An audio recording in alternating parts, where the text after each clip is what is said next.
आप देख रहे हैं देश का सबसे भरोसेमंद channel EN daily national. Gorakhpur में मासूम बच्ची हत्याकांड पर अधिवक्ताओं का कैंडल मार्च, 3 अगस्त को विरोध दिवस का ऐलान। नमस्कार, आप देख रहे हैं ईएन डेली नेशनल। गोरखपुर में मासूम बच्ची के साथ हुई कथित दुष्कर्म और हत्या की दर्दनाक घटना को लेकर पूरे शहर में आक्रोश लगातार बढ़ता जा रहा है। इसी क्रम में आज 1 अगस्त 2026 को सिविल कोर्ट गोरखपुर के अधिवक्ताओं ने इस घटना के विरोध में कैंडल मार्च निकालकर अपना रोष व्यक्त किया। Bar association civil court Gorakhpur में स्थित गांधी प्रतिमा के समक्ष बड़ी संख्या में अधिवक्ता एकत्र हुए। Bar council of Uttar Pradesh के पूर्व चेयरमैन एवं सदस्य मधुसूदन त्रिपाठी, बार एसोसिएशन के अध्यक्ष उमापति उपाध्याय तथा मंत्री अनुज अस्थाना के नेतृत्व में अधिवक्ताओं ने टाउन हॉल स्थित गांधी प्रतिमा तक कैंडल मार्च निकाला। इस दौरान अधिवक्ताओं ने घटना पर गहरा दुख व्यक्त करते हुए दोषियों के खिलाफ कड़ी कार्रवाई की मांग की। साथ ही कानून व्यवस्था और सुरक्षा व्यवस्था को लेकर चिंता जताई तथा प्रशासन के खिलाफ नारेबाजी भी की। अधिवक्ताओं ने पीड़ित परिवार के प्रति अपनी गहरी संवेदना व्यक्त करते हुए दिवंगत बच्ची की आत्मा की शांति और परिवार को इस कठिन समय में शक्ति प्रदान करने की प्रार्थना की। इस अवसर पर सभी बार एसोसिएशनों से 3 अगस्त 2026 को विरोध दिवस मनाने की अपील भी की गई, ताकि न्याय की मांग को और अधिक मजबूती से उठाया जा सके। कैंडल मार्च में सुमित मिश्रा, रमेश कुमार यादव, अमित कुमार पांड्या, आशुतोष दुबे, हर्ष त्रिपाठी, भानु प्रताप पांड्या, गिरिजेश मणि त्रिपाठी, विष्णु उपाध्याय, राजकुमार श्रीवास्तव सहित बड़ी संख्या में अधिवक्तागण उपस्थित रहे। इस मामले की जांच और कानूनी कार्रवाई पर सभी की नजर बनी हुई है। आगे आने वाले हर महत्वपूर्ण अपडेट के लिए हमारे चैनल ईएन डेली नेशनल को सब्सक्राइब करें, वीडियो को लाइक करें और अपने विचार कमेंट बॉक्स में जरूर साझा करें। धन्यवाद। फांसी दो, फांसी दो, फांसी दो, फांसी दो, फांसी दो। वापस जाओ, वापस जाओ, वापस जाओ, वापस जाओ। फांसी दो, फांसी दो, फांसी दो, फांसी दो, फांसी दो, फांसी दो, फांसी दो, फांसी दो, हत्यारों को फांसी दो, फांसी दो, हत्यारों को फांसी दो, फांसी दो, हत्यारों को फांसी दो, फांसी दो, हत्यारों को फांसी दो, फांसी दो, हत्यारों को फांसी दो, फांसी दो, हत्यारों को फांसी दो। दिनांक 28/7/2026 को एक सिपाही द्वारा एक मासूम बच्ची का रेप कर हत्या कर दिया गया। उस बच्ची के साथ सिर्फ रेप ही नहीं हुआ, उसके साथ ब्रुटलिटी बहुत ही गंदे लेवल तक की गई। उसके प्राइवेट पार्ट्स को ख़राब कर दिया गया, ब्रेस्ट को ख़राब कर दिया गया और उसके बाद भी पुलिस इसको लगातार बचाने का प्रयास करती रही। रिमांड लेने के लिए सीधे जज के आवास पर गई थी पुलिस, लेकिन वहाँ पे हम लोगों ने विरोध किया। डीएम के गाड़ी को रोका, एसएसपी के गाड़ी को रोका और बोला कि प्रॉपर ट्रायल कीजिए, आप लोग जैसे काम अपराधी का होता है। योगी जी कहते हैं कि यहाँ पर शासन में कभी भी बुलडोजर आएगा तो वो बुलडोजर सबके लिए एक बराबर होगा, तो क्यों इस सिपाही के लिए एक बराबर नहीं हुआ? क्यों उस सिपाही का घर नहीं ढाया गया? क्यों सिपाही का एक प्रॉपर ट्रायल नहीं हुआ? अगर उस सिपाही को अगर इस तरह बचाएंगे तो क्या समाज में संदेश जाएगा? योगी जी का एक स्टेटमेंट तक नहीं आया उस बच्ची के ब्रुटलिटी पर। वो बच्ची के साथ जिसने रेप किया वो पहले एक रेप के अटेम्प्ट में जेल जा चुका था, तो पुलिस को फिर से कैसे ज्वाइन कर लिया और ज्वाइन करते ही दोबारा इस रेप का घटना कर दिया गया और फिर भी उसको लगातार बचाई जा रही है, जिसके लिए हमारे गुरु मधुसूदन त्रिपाठी के नेतृत्व में हम यहाँ पर चल कर आए हैं। पुलिस से मांगे की गई है उसके फेयर इंक्वायरी और ट्रायल के लिए, जिसको हम लोग जल्दी से जल्दी और बहुत ही स्पीड तरीके से यहाँ पे फांसी दिलाने का काम करेंगे। हम अधिवक्ता उसके जो मुजरिम सिपाही है उसके खिलाफ वकालतनामा नहीं लगाने का भी प्रस्ताव पारित करवाएंगे। यहाँ से हर्ष त्रिपाठी एडवोकेट। देखिए, जब पुलिस ही भक्षक बन जाएगी तो हम लोगों का क्या होगा? ये मोदी और जोगी दोनों पुलिस को आगे करके जनता को दबाने का काम करते हैं। आप जानिए कि 28 तारीख को वो बच्ची अपने माँ के साथ हॉस्पिटल में थी और ये पूरी इसका दरिंदा जाता है, उसको बहला फुसला करके ले जाता है, उसके साथ रेप करता है, रेप करने के बाद उसकी हत्या करता है। पोस्टमार्टम रिपोर्ट में उसकी 8 अंगुलियां जो पैर का काट करके फेंक दिया गया है, दोनों जंघों को तोड़ दिया गया है, हड्डी तोड़ दी गई है, उसके गुप्तांग काट दिए गए हैं, उसके ब्रेस्ट वगैरह सब काफी घायल है। जो आप पोस्टमार्टम रिपोर्ट देखिए, उसके चेहरे को ऐसा बना दिया गया है कि कोई पहचान न करे। ऐसी दरिंदगी यदि पुलिस करती है तो इस लोकतंत्र में जो जोगी जो है आगे पुलिस को करके अपना बुलडोजर चलवाता है। मैं पूछता हूं जोगी से कि ये कहाँ गया आपका बुलडोजर? क्या ये दरिंदगी नहीं हुई है? आप कहते थे कोई भी अपराधी यूपी में बचेगा नहीं, अब क्या बचेगा? पुलिस वाले उस पुलिस वाले को रात को 9 बजे ले जाकर के रिमांड लेते हैं। ऐसा क्यों? किसी अपराधी को भी ले जाकर के रिमांड 9 बजे रात को लेते हैं, ऐसा क्यों? इसलिए कि वो पुलिस का था, इसलिए पुलिस उसको बचा रही थी, जो भी उसको बचा रहे हैं। और हम लोगों की यही मांग है कि उसकी फांसी की सजा होनी चाहिए, कोई एविडेंस छूटने न पावे।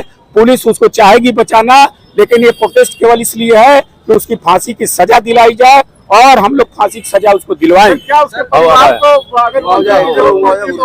आप हमको पुलिस वालों ने ये बताया कि लक्ष्मी कौन योजना के उसके परिवार को 10 लाख रुपया दिया गया है, लेकिन ये बात केवल कोरी कागज है, अभी तक उसके परिवार को कुछ नहीं मिला है। और जोगी जो है बिल्कुल चुप है इस मुद्दे पर। गोरखपुर की घटना है, जोगी को बोलना चाहिए। जोगी क्यों चुप है? क्यों नहीं बुलडोजर उसका चल रहा है? भैया भैया फांसी होने की संभावना है 100% फांसी होगी। 100% अगर पुलिस उसको बचाएगी नहीं, अगर यहाँ का SSP बचाएगा नहीं, अगर CO उसको बचाएगा नहीं, तो मैं बता दूं कि मैं उसकी वकालत करके उसको फांसी दिलवा दूंगा। अगर सारे एविडेंस जो मैं कहता हूँ उसको कलेक्ट कर दिया जाए। मैंने 2 आदमियों को फांसी गोरखपुर में करवाया है। प्रोटेस्ट किए जो 4:30 बजे प्रस्तावित था और पहले ही हम लोगों ने किया। क्या प्रोटेस्ट था, किस वजह से किया? देखिए, इधर 15 दिनों के अंदर गोरखपुर में बहुत ही हृदय विदारक घटना घट रही है लगातार। तो सजनवा थाना अंतर्गत घटना, खजनी में एक बच्चे का अपहरण के नियत से करके उसकी नृशंस हत्या की गई और उसके बाद एक पुलिस द्वारा एक बच्ची को उठा करके ले जाना, उसके साथ बलात्कार करना, उसके चेहरे को विपुद्र कर देना, एकदम शरीर को एक एक अंग को तोड़ देना, इससे पूरा समाज मर्माहत है। और अधिवक्ता समाज बहुत ही संवेदनशील और जागरूक समाज है, इसलिए इस घटना के निंदा करने के लिए, रोष अपना प्रकट करने के लिए ये कैंडल मार्च निकाला है कि इससे पुलिस चौकन्ना रहे, अपराधी को जल्दी से जल्दी जांच कर उसे सजा दिलाए। इस कारण हम लोगों ने अपना रोष व्यक्त करते हुए कैंडल मार्च निकाला है। सोमवार को हम लोग फिर इस बाल सभागार में इकट्ठा होंगे। जो निर्णय होगा उसके पश्चात हम लोग वह निर्णय के लिए अपना जिस तरह का हमारे एक राय आएगी साधारण सभा के द्वारा, उस हिसाब से हम लोग अपना विरोध करेंगे। 24 घंटे के अंदर उसको डिटेन कर लिया गया, उसके बाद उनको जो है बर्खास्त किया गया और 24 घंटे के अंदर उनको बर्खास्त भी कर दी गई। और SSP महोदय का साफ कहना था कि उनके ऊपर NSA लगाया जाएगा। फास्ट ट्रैक कोर्ट के अंदर ट्रायल कर करके जो कठोरतम सजा होगी वो उसको दिलाने का कार्य करेगा। तो फिर प्रोटेस्ट देखिए, यही सिपाही 6 महीना पहले कलकत्ता से आए दंपति का अपहरण करता है और उसकी पत्नी के साथ बलात्कार करता है, लेकिन ये पुलिस की मिलीभगत से उस मामले कार्रवाई में लिपापोती हो जाती है और उसी सिपाही को पुनः वह दायित्व दिया जाता है। कोर्ट से आदेश उसको मिला था, वो कोर्ट से आदेश लेके आया था अपनी बहाली। अगर पुलिस अगर जब कोर्ट क्या देती है, साक्ष्य के ऊपर देती है, अगर सारे साक्ष्य पुलिस ने संकलन किए होते तो आज कोर्ट ऐसी निर्णय नहीं देती है। जब साक्ष्य इसीलिए हम लोग चौकन्ना है कि पुलिस इस मामले में भी कोई लिपापोती न कर पावे, सारे साक्ष्य को संकलन करे, ठोस सबूत के रूप में ले आवे, तभी उसकी सजा कोर्ट द्वारा निर्धारित होगी। और हम मीडिया से भी आग्रह करते हैं कि ऐसे संवेदनशील मामलों को वो तेजी से उजागर करें, जिससे समाज में एक आवाज आए और पुलिस सख्त से सख्त जल्द से जल्द साक्ष्य संकलन कर मुकदमे की कार्रवाई पैरवी करे और उसे कोर्ट से सजा दिलवाई जा सके। न्यायपालिका का सीधा एक प्रोसीजर है कि अगर चाहे अपराधी हो चाहे अभियुक्त जो भी हो, उसके लिए भी पक्ष में अधिवक्ता खड़ा होता है। ये अगर हम काउंसिल की बात कोर्ट के नहीं है, ये संविधान हमारा कहता है। गोरखपुर की बात करें तो क्या उस कल्प्रिट दरोगा के खिलाफ या जो सिपाही है उसके खिलाफ बात खड़ा होगा? सिपाही के खिलाफ बार हमारा खड़ा है, ये उसके पक्ष में उसके पक्ष में बार एसोसिएशन कभी नहीं खड़ी हो सकती है। कोई व्यक्तिगत कोई अपना जमीर बेच दिया हो, ईमान बेच दिया हो, वो खड़ा हो सकता है, लेकिन ऐसे मामले में कोई अधिवक्ता अपनी पैरवी के लिए आगे नहीं आता है। अब अगला लाइन ऑफ एक्शन क्या होगा अगर हम अधिवक्ताओं की बात करें? अधिवक्ता समाज का सजग प्रहरी है, इस नाते हम इस आंदोलन को और आगे बढ़ा रहे हैं कि पुलिस तेजी से उसके सारे साक्ष्य को, कंक्रीट साक्ष्य को इकट्ठा करे, सबूत इकट्ठा करे हर तरह से, और न्यायालय में आरोप पत्र 1 हफ्ते के अंदर प्रेषित करे और एक हफ्ते के अंदर उसका ट्रायल हो सके और 1 महीने में उसको कड़ी से कड़ी सजा मिल सके। इसलिए हम लोग फांसी की कर रहे हैं।